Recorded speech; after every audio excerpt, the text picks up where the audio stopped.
मुझे पहले आना चाहिए था, लेकिन जिम्मेवारी की व्यवस्था के कारण, व्यस्तता के कारण आने में देर हुई।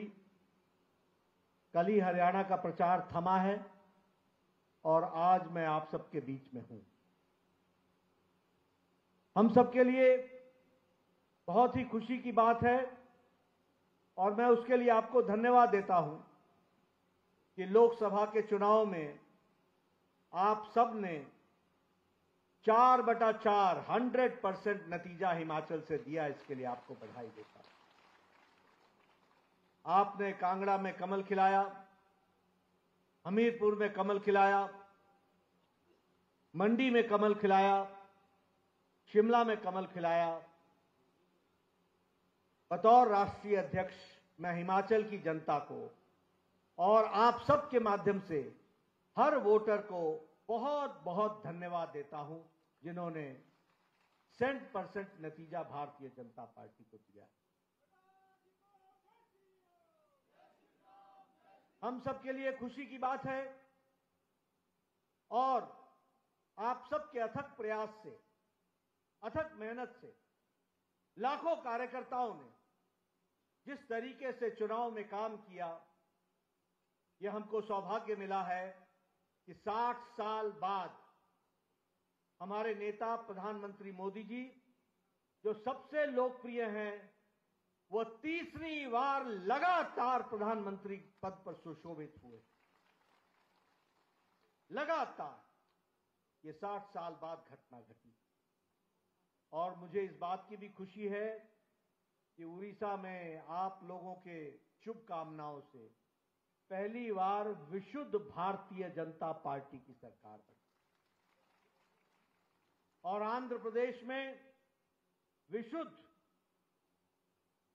एनडीए की सरकार वहां भी बनी और कुल मिलाकर के 18 प्रदेशों में एनडीए की सरकार हुई और 13 प्रदेशों में आज भारतीय जनता पार्टी की विशुद्ध सरकार बनी है। यह भी हम आप सबके सामने कहना चाहते हैं। आप लोगों की अथक मेहनत के कारण, आप लोगों की ताकत के कारण आज हम 98% के भूभाग पर भारतीय जनता पार्टी का कमल खिला हुआ है और 97% की जनता पर भारतीय जनता पार्टी को उन्होंने अपना मत दिया है और उसको आगे बढ़ाया है। यह हम सबके लिए बहुत ही खुशी की बात है और इसके लिए मैं भारत की जनता को और हिमाचल की जनता को बहुत बहुत धन्यवाद देता हूं कि उन्होंने हमारा ख्याल रखा, हमारी पार्टी को आशीर्वाद दिया। मित्रों, मेरे से पूर्व वक्ताओं ने जो जो बात की, उस बात में एक ध्वनि निकल करके आई। अनुराग जी ने अपने अंदाज में बात की, बिंदल जी ने अपने अंदाज में बात की, हमारे जयराम ठाकुर जी ने अपने अंदाज में बात की और मुझे पूरा विश्वास है कि मेरे पहले भी जिन वक्ताओं ने आने के पहले भी जो भाषण दिए होंगे, उसमें एक ध्वनि हमेशा आ रही होगी कि अगर विकास के नाम पर देखा जाए, अगर डेवलपमेंट के नाम पर देखा जाए, अगर हमारे और आपके कल के तस्वीर अच्छी हो और हमारे बच्चों को अच्छे दिन में आगे बढ़ने का मौका मिले, तो यह संभव हुआ है, तो तब संभव हुआ है और तभी संभव हुआ है जब भारतीय जनता पार्टी का कमल खिला है। इस बात को हमको ध्यान में रखना चाहिए। आप देखेंगे कि आपका भविष्य, आपके बच्चों का भविष्य अगर कहीं सुरक्षित हुआ है तो वह तभी सुरक्षित हुआ है जब भारतीय जनता पार्टी शासन में आई और भारतीय जनता पार्टी को आपकी सेवा करने का मौका मिला। मैं यहां सार्वजनिक जीवन में जब मैं हिमाचल को देखता हूं तो मुझे कहने में कोई गुरेज भी नहीं होता और पूरी हिम्मत के साथ मैं ये कह सकता हूं कि हिमाचल में भी अगर विकास का कोई पत्थर लगा है तो उस विकास के पत्थर के ऊपर कमल का निशान है, भारतीय जनता पार्टी का निशान है। इस बात को हमको ध्यान में रखना। कभी हमने सोचा था कि मंडी में मेडिकल कॉलेज खुलेगा? कभी हमने सोचा था कि हमीरपुर में मेडिकल कॉलेज खुलेगा? कभी हमने सोचा था कि चंबा में मेडिकल कॉलेज खुलेगा? कभी हमने सोचा था कि सिरमौर में, नाहन में मेडिकल कॉलेज खुलेगा? कभी हमने सोचा था कि mother and child care system ये सुंदरनगर में आएगा? कभी हमने सोचा था कि घुमारवी में मदर एंड चाइल्ड केयर होगा? कभी हमने सोचा था कि नूरपुर में mother and child health centre होगा, हॉस्पिटल होगा? कभी हमने सोचा था कि टांडा के मेडिकल कॉलेज में मदर एंड चाइल्ड हॉस्पिटल अलग से होगा? कभी हमने सोचा था कि सुपर स्पेशलिटी ब्लॉक शिमला में बनेगा? कभी हमने सोचा था कि कैंसर ट्रीटमेंट सेंटर मंडी में बनेगा? कभी हमने सोचा था कि शिमला में कैंसर ट्रीटमेंट सेंटर बनेगा? और कभी हमने सोचा था कि ऊना में पीजीआई का सैटेलाइट सेंटर खुलेगा? और कभी हमने सोचा था कि बिलासपुर में all India institute of medical sciences आएगा?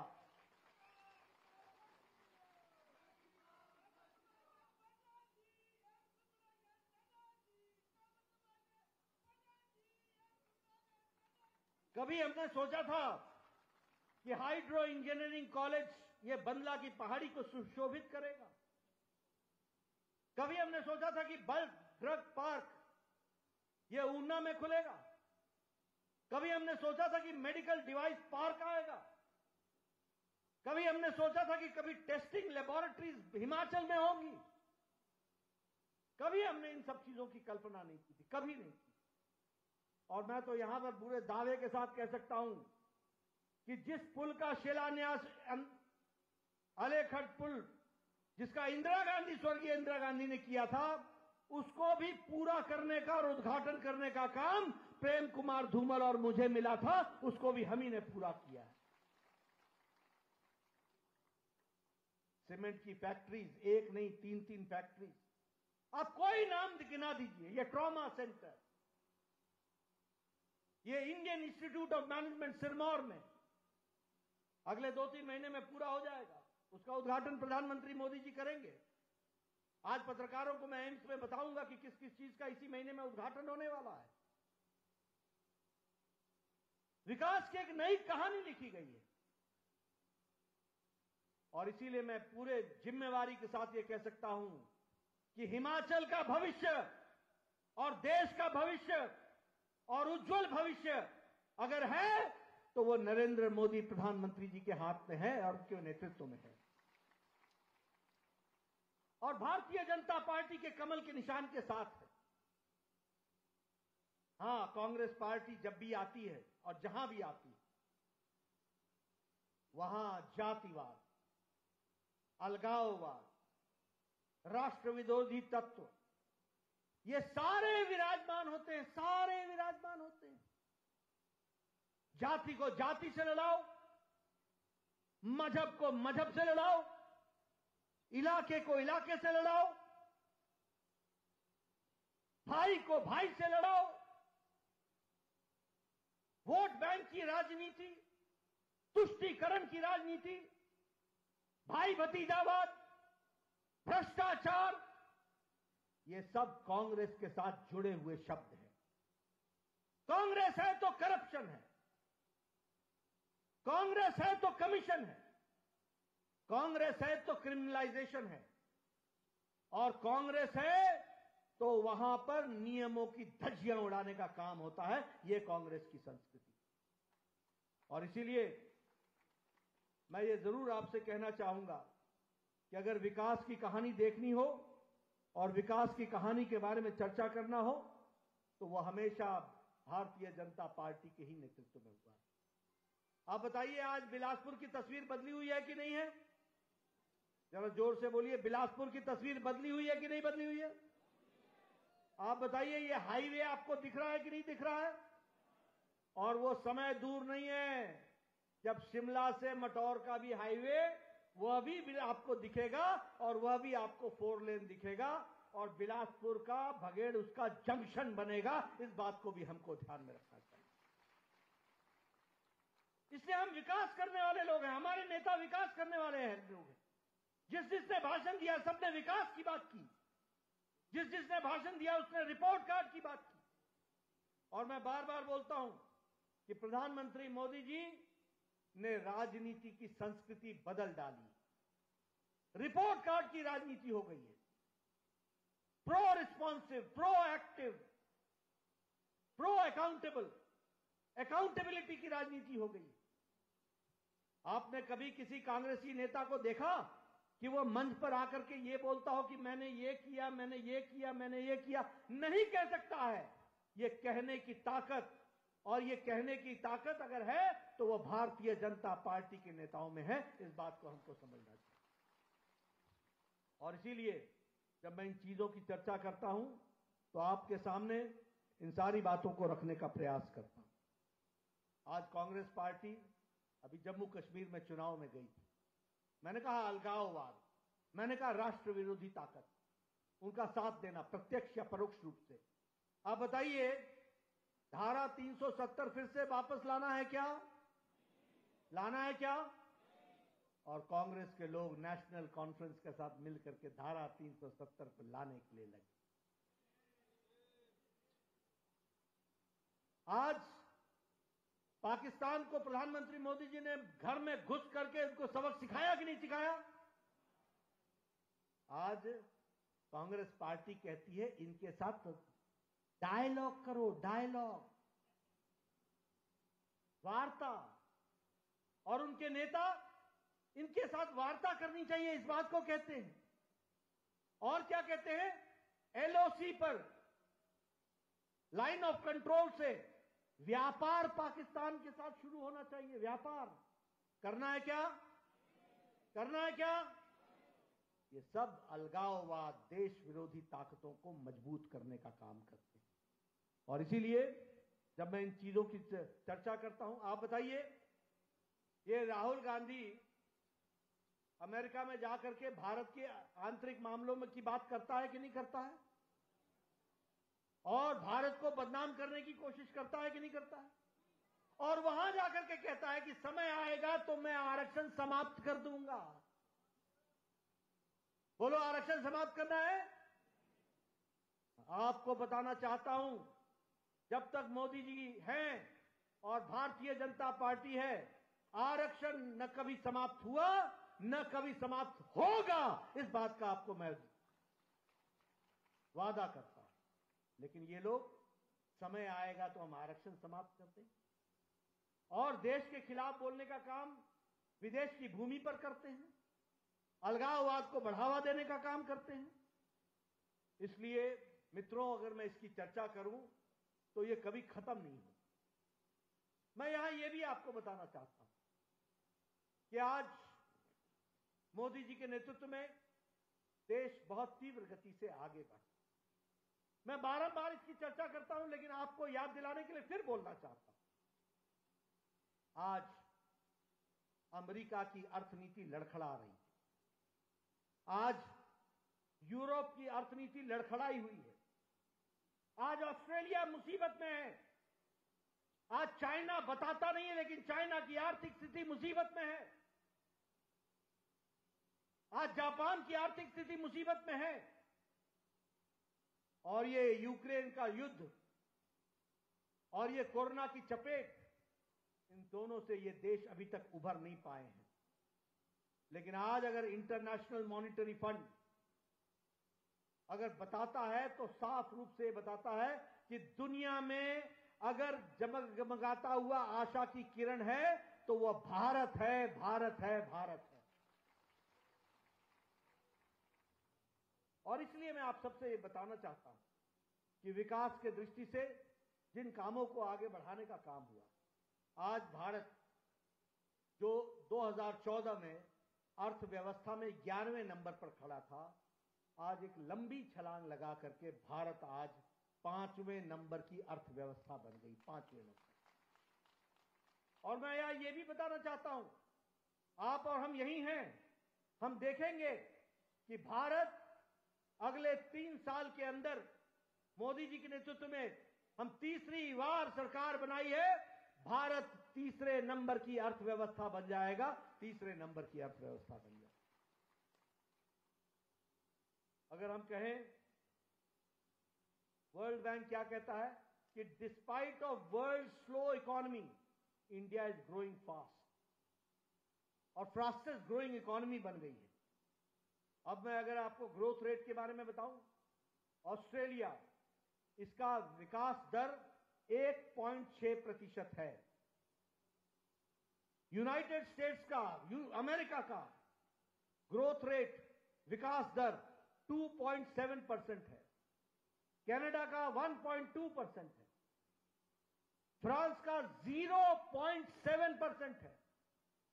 जर्मनी का 0.2% है और भारत 6.8% पर खड़ा है। आप देखिए, अमेरिका 2.7 पर खड़ा है और भारत 6.8 पर खड़ा है। किस तरीके से विकास हो रहा है, किस तरीके से मोदी जी के नेतृत्व में देश आगे बढ़ रहा है। स्टील में हम चौथे नंबर के मैन्युफैक्चरर थे, आज हम दूसरे नंबर के मैन्युफैक्चरर हो गए। इलेक्ट्रॉनिक्स में हम तीव्र गति से एक्सपोर्ट करने में हम आगे बढ़ गए। डिफेंस में, रक्षा में हम पहले लोगों सामान खरीदते थे।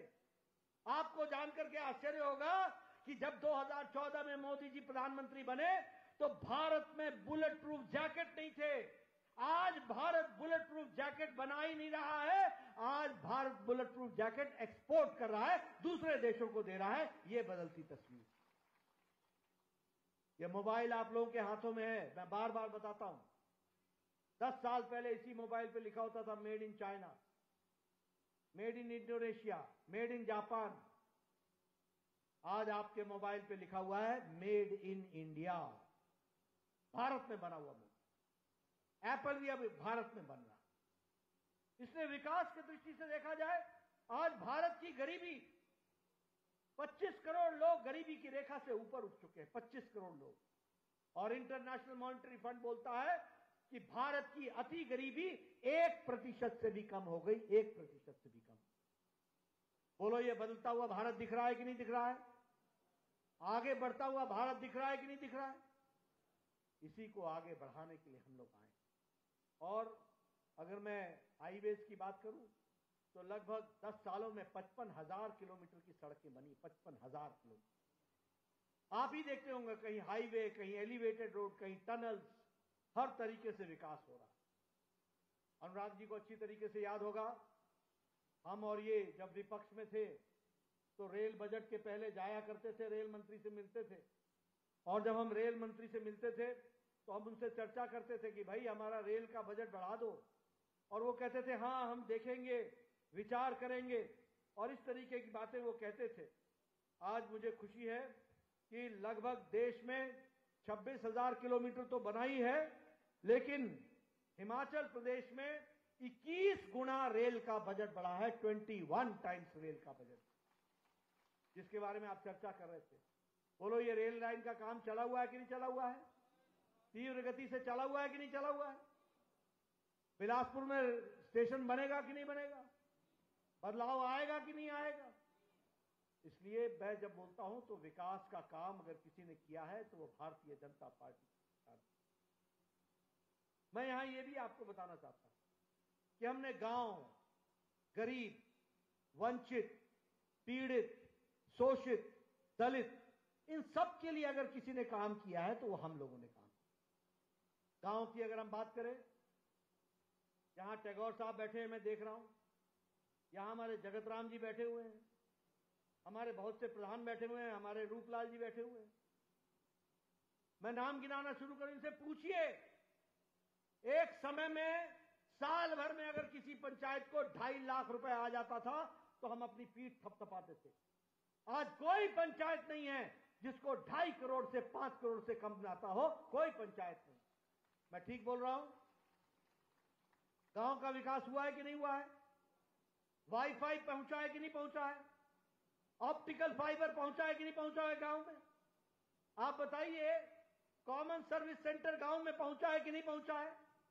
यही कांग्रेसी भाई बोलते थे, भारत तो अनपढ़ का देश है, यहां मोबाइल कौन चलाएगा, इंटरनेट कौन चलाएगा, इंटरनेट कहां चलेगा? ये तो लोगों को गुमराह करने की बात है। जब मोदी जी ने कहा आधार कार्ड तुमने बना दिया, अब आधार कार्ड से हम लिंक करेंगे और हम ये जो पैसे की जो लीकेज है उसको रोकेंगे, तो कांग्रेसी घबरा गए, कहने लगे कि इससे दिक्कत आएगी, ये तो अनपढ़ों का देश है, यहां ये जनधन और जनधन के साथ आधार और आधार के साथ मोबाइल को जोड़ना ये जैम काम नहीं करेगा। उनको मैं बताना चाहता हूं कि आज सब्जी वाला भी क्यूआर कोड लेकर के सब्जी की पेमेंट लेता है, क्यूआर कोड से लेता है। गांव की बहन भी, आपने ये तस्वीरें देखी होंगी, गांव की बहनें एक तरफ घास का पुल्ला लिया हुआ है, सड़क पर चली हुई हैं, पाठ पर चली हुई हैं और दूसरे हाथ में मोबाइल है। देखा है कि नहीं देखा है?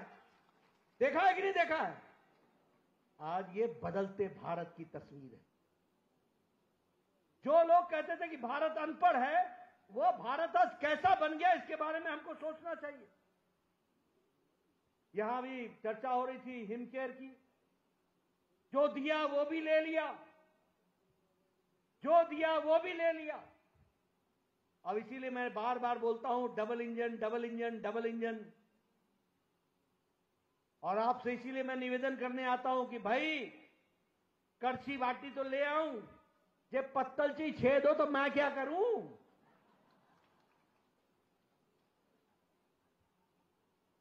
आपको समझना पड़ेगा कि सही दिशा में सही दृष्टि से कैसे चीजें चलती है, वो हमको समझना पड़ेगा। विकास की कहानी कहने की बात कहूं, आप बताइए, आज मैं फिर बता रहा हूं आपको, मोदी जी के नेतृत्व में हम दावे से ये कहते हैं कि अक्टूबर महीने में हम शुरू कर देंगे। इस देश में कोई भी जिस बहन की, जिस भाई की, जिस बुजुर्ग की 70 साल से ऊपर की उम्र हो जाएगी, उसको इसी अक्टूबर महीने से किसी भी जाति का हो, किसी भी धर्म का हो, किसी भी पंथ का हो, किसी भी इलाके का हो और किसी भी आमदनी का हो, अमीर हो या गरीब हो, सबको 5 लाख रुपए का हेल्थ कवर दिया जाएगा और हर साल दिया जाएगा। और ये 5 लाख रुपए तब तक दिया जाता रहेगा जब तक वो अपनी जीवन की अंतिम सांस न ले। आप बताइए, कभी सोचा था, कभी समझा था कि इस तरीके से भी हम काम करेंगे? और वह काम हमारी सरकार ने करके किया है। कभी हम लोगों ने सोचा था कि हम लोगों को यह मिलने वाला है? कभी नहीं सोचा था। यहां आते थे लोग, भाषण देते थे, चले जाते थे, गलाइत्या गलाइत्या हो गया, हो गया, हो गया, नेते गलाइत्या। मैं कई बार सुनाता हूं, अब यहां फिर से सुनाऊं कि नहीं मेरे को समझ में नहीं आता। जब इलेक्शन आते थे, ये सड़क निकलनी, चूना लगी गया, चूना लगी गया, पहाड़ पर चूना लगी गया। होता था कि नहीं होता था? और जब चुनाव खत्म हो जाते थे तो आपको 5 साल के लिए चूना लग जाता। इलेक्शन आते थे, पानी के लिए पाइपें फेंकवाई जाती थी, पाइपें। और जब चुनाव समाप्त हो जाते थे तो रात को आईपीएच का ट्रक आता था और पाइपें उठा करके ले जाता था। आज हर घर नल, हर घर जल, इसको किसी ने भी पूरा किया है तो प्रधानमंत्री मोदी जी ने किया है। इस बात को हमको ध्यान में, घर घर नल पहुंचाने का काम। और इसी तरीके से अगर हम हिमाचल की बात करें, आप बताइए, हाटी को हम लोगों ने एसटी का स्टेटस दिया कि नहीं दिया? कब हुआ? कांगड़ा में रहने वाले गद्दियों को एसटी का स्टेटस कब मिला? जब बीजेपी की सरकार। हर दृष्टि से हर किसी के विकास के लिए जो काम को आगे बढ़ाने का काम किया है वो भारतीय जनता पार्टी ने किया। आज मुझे खुशी है, चाहे गरीबी को हटाने का बात हो, चाहे आपको चाहे आपको सिलेंडर देने की बात हो, उज्ज्वला योजना की बात हो, चाहे स्वच्छता अभियान में आपको टॉयलेट्स देने की बात हो। आज हिमाचल 100% ओपन डेफिकेशन फ्री हो गया है। और मुझे बड़ा आश्चर्य लगा यार, सुबह सुनने को मिला कि सुक्खू जी को देखो, उसने टॉयलेट पर भी टैक्स लगा दिया। अब इसको क्या कहे, मति भ्रष्ट बोले, क्या बोले, बुद्धि भ्रष्ट बोले, क्या बोले? इस सरकार की मति भ्रष्ट हो गई, बुद्धि भ्रष्ट हो गई। बोलो, ऐसी सरकार को रहने देना है क्या? जरा जोर से बोलो, ऐसी सरकार को रहने देना है क्या? आपको अनुराग जी ने अच्छे से बताया, गोबर के बारे में कहा था आपको पैसे देंगे, दूध के 100 रुपए लीटर था, दूध 100 रुपए लीटर देंगे, बहनों को 1500 रुपए देंगे, मिला क्या? और नौजवानों को 5 लाख लोगों को रोजगार मिलेगा। मित्रों, ये हाथी के दांत दिखाने के और खाने के और है। बोलो, पिछले इस कांग्रेस सरकार में भ्रष्टाचार बढ़ा है कि नहीं बढ़ा है? यहां भ्रष्टाचार बढ़ा कि नहीं बढ़ा? तो यहां इसी तरीके की अगर विकास की कहानी कहने लगे तो हम देखते हैं कि हर तरीके से आपको तकलीफ में डालने का काम कांग्रेस पार्टी की सरकार। मैं यहां यह भी कहना चाहता हूं, आवास योजना, आज प्रधानमंत्री जी ने फिर से तीसरी बार आने पर पहले 4 करोड़ मकान दिए थे, अब 3 करोड़ और मकान दिए, 3 करोड़ मकान दिए। और जैसा अभी बताया गया कि हिमाचल को 93,000 आवास योजना में मकान, पिछले साल 12,000 मकान अलॉट किए थे जब उस समय त्रासदी आई थी। और जब हिसाब मांगो तो देते हैं, हिसाब नहीं देते। कौन सा पैसा कहां खर्च हो रहा है मालूम नहीं। यहां बाटी कड़छी बाटी लेकर हम जितने आ जाएं, यहां के पत्तल में छेद है, इसको आप समझ लो।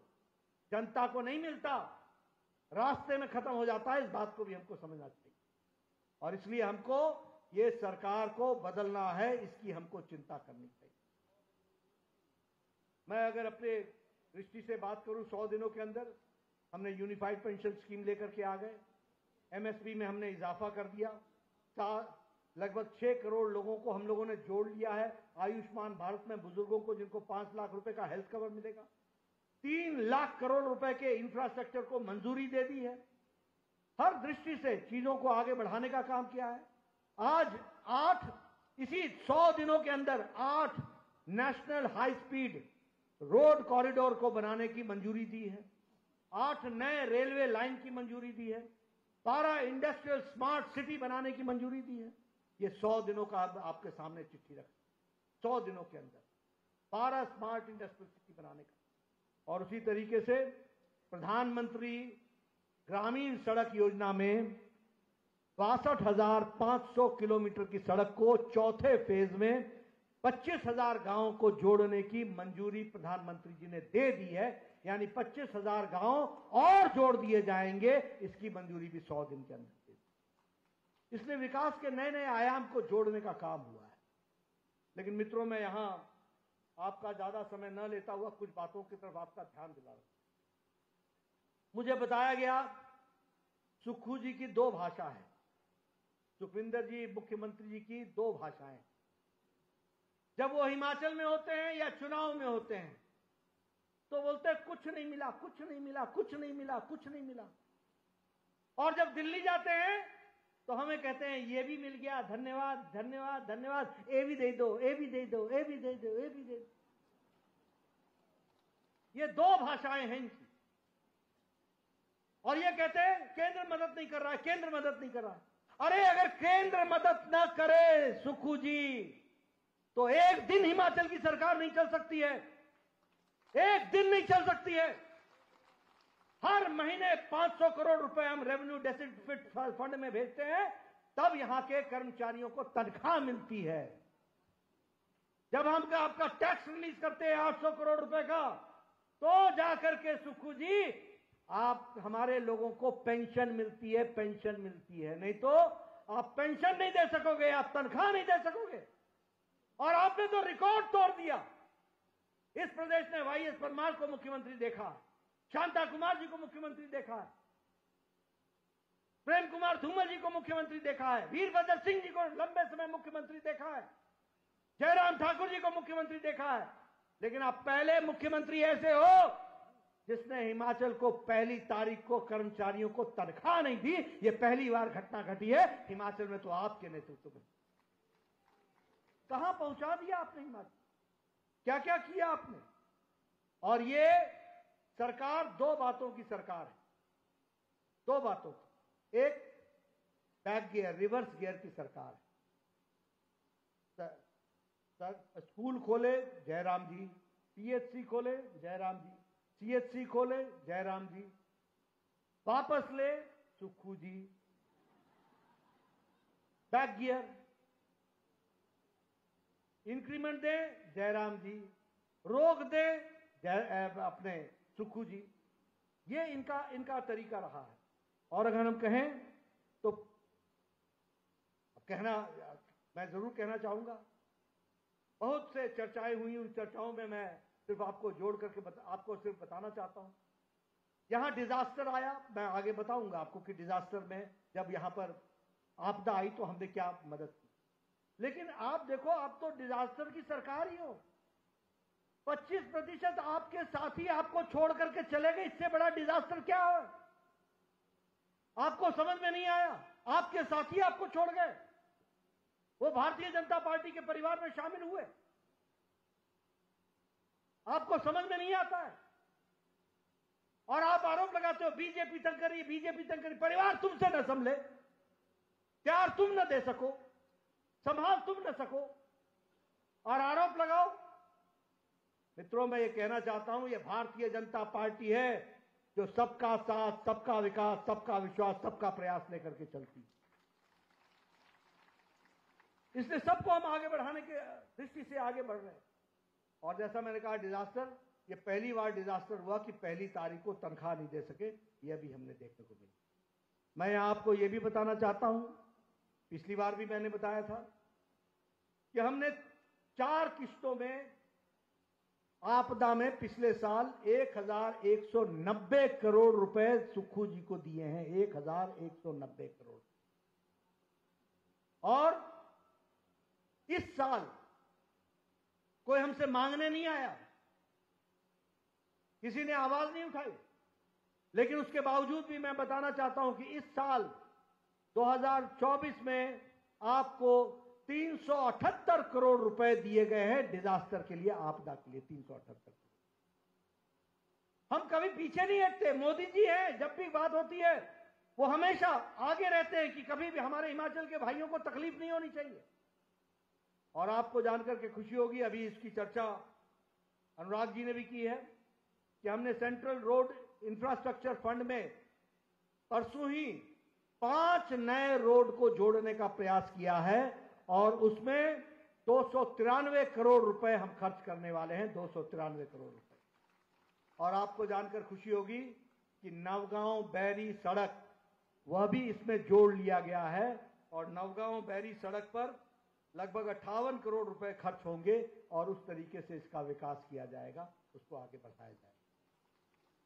तो हर दृष्टि से उसी तरीके से अगर हम बात करें तो जो हम स्पेशल स्कीम्स में असिस्टेंस दे रहे हैं वो 1516 करोड़ रुपए का हम स्कीम दे रहे हैं। और उसी तरीके से स्टेट के डिजास्टर मिटिगेशन में फंड में उसमें हम 339 करोड़ रुपए हम दे रहे हैं। यानी मोदी जी की सरकार हर दृष्टि से, मैं अलग से पत्रकारों को ये आंकड़े लिख करके दे दूंगा, लेकिन ये आंकड़े आने चाहिए कि किस तरीके से मोदी जी की सरकार हिमाचल को आगे बढ़ाने के लिए लगी हुई है, किस तरीके से हिमाचल को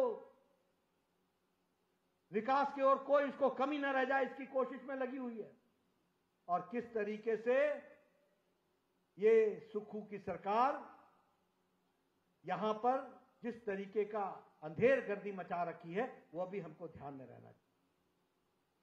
आप बताइए, ये जिस तरीके से लूट मची हुई है यहां पर और जिस तरीके से काम नहीं हो रहे हैं, आप बताइए विकास ठप है कि नहीं है?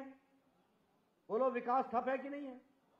और जो काम हो रहा है वो नेशनल हाईवे पे काम हो रहा है कि नहीं हो रहा है?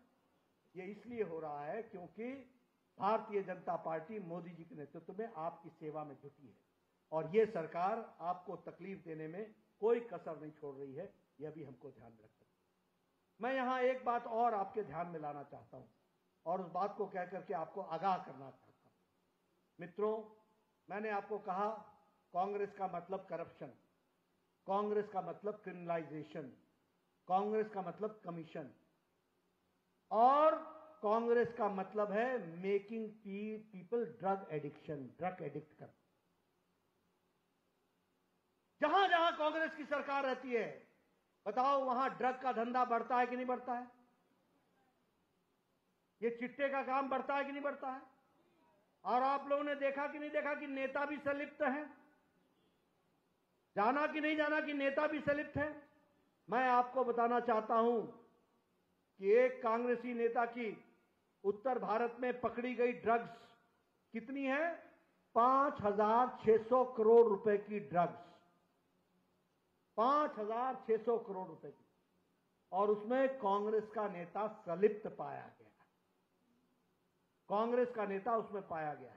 आप बताइए क्या होगा हाल हरियाणा का, क्या हाल होगा पंजाब का, क्या हाल होगा हिमाचल का? क्या आप चाहते हैं कि आपके बच्चे ड्रगिस्ट बने? क्या आप चाहते हैं कि आपके यहां ड्रग आए? क्या अगर आप नहीं चाहते हैं तो एक बात आप ध्यान में रखिए, कांग्रेस आएगी तो ड्रग वालों को बढ़ावा मिलेगा। और इसका जीता जागता प्रमाण हमने एक बार नहीं, बतौर एमएलए भी देखा है, मैंने देखा है, अपनी धरती पर देखा है। इनको लगाम लगाना हो तो कमल खिलाना होगा, कमल खिलाना होगा, कमल खिलाना, और इसके लिए काम करना होगा। मित्रों, मैं बहुत सी बातें और भी आपसे करना चाहता था, लेकिन समय ज्यादा हुआ है। आपका ज्यादा समय न लेता हुआ एक ही निवेदन करने आया। हमारे हिमाचल के भाई बहुत सीधे हैं, बहुत भोले हैं, और कई बार छोटी बातों में बड़ी बात गौण हो जाती। मैं तो 3 बार एमएलए बना हूं आपके आशीर्वाद से। चुनाव के वोट देते समय आप सबसे मेरा निवेदन, आप हमेशा देखो कि आपके बच्चों का भविष्य किसके हाथ में सुरक्षित, आपके परिवार का भविष्य किसके हाथ में सुरक्षित है। मैं कहना नहीं चाहता, लेकिन कई बार जब हम वोट मांगने जाते हैं, बोले नड्डा जी तोनू दे देना इस जो ना, क्यों? क्याड़ी सिद्धि करनी। अरे 5 साल हमारी क्याड़ी सिद्धि होती है। आप समझ रहे हैं मैं क्या बात कर रहा हूं? आपके समझ में आया कि मैंने क्या बात की? नहीं समझ में आया। छोटी बातों को ध्यान में रख करके हम वोट डाल देते। मैं आया था जब पिछली बार सरकार बन रही, हम सरकार बनाने आए थे, हम आपसे निवेदन कर रहे थे, लेकिन जनता को उस समय समझ में नहीं आ रहा था। और मैं बार बार बोलता हूं, ये फुल्का अच्छा लगता है अल्टा पलटी करके उसको गर्म करना। सरकारें अल्टा पलटी नहीं की जाती हैं, लंबे समय काम करने दिया जाता है। ये जो आपको शौक लगा ना,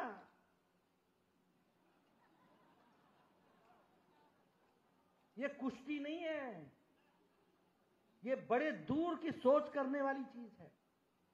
और इसीलिए मैं आपसे निवेदन करूंगा कि आने वाले समय में धैर्य से, आराम से, पूरे अच्छे तरीके से सोच करके चलना, और जब भी वोट डालने जाओ तो अपने बच्चों के भविष्य को ध्यान में रखना, और बच्चे के भविष्य में ध्यान में रखोगे तो हमेशा आपको खिलता हुआ कमल ही नजर आएगा, उसी का ध्यान रखोगे तो अच्छा रहेगा। यही मैं आपसे कहना चाहता हूं। मैं धन्यवादी हूं प्रधानमंत्री मोदी जी का, जिन्होंने मुझे मंत्रालय में जिम्मेवारी दी है। ये मंत्रालय मेरे पास पहले भी था।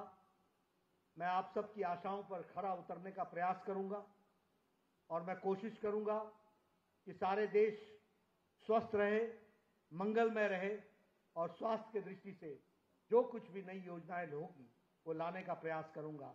आपने बड़े शांति से मुझे सुना। आप सबका बहुत बहुत धन्यवाद। जय भारत, जय हिमाचल। धन्यवाद सम्माननीय नड्डा जी, आपका मार्गदर्शन हम सब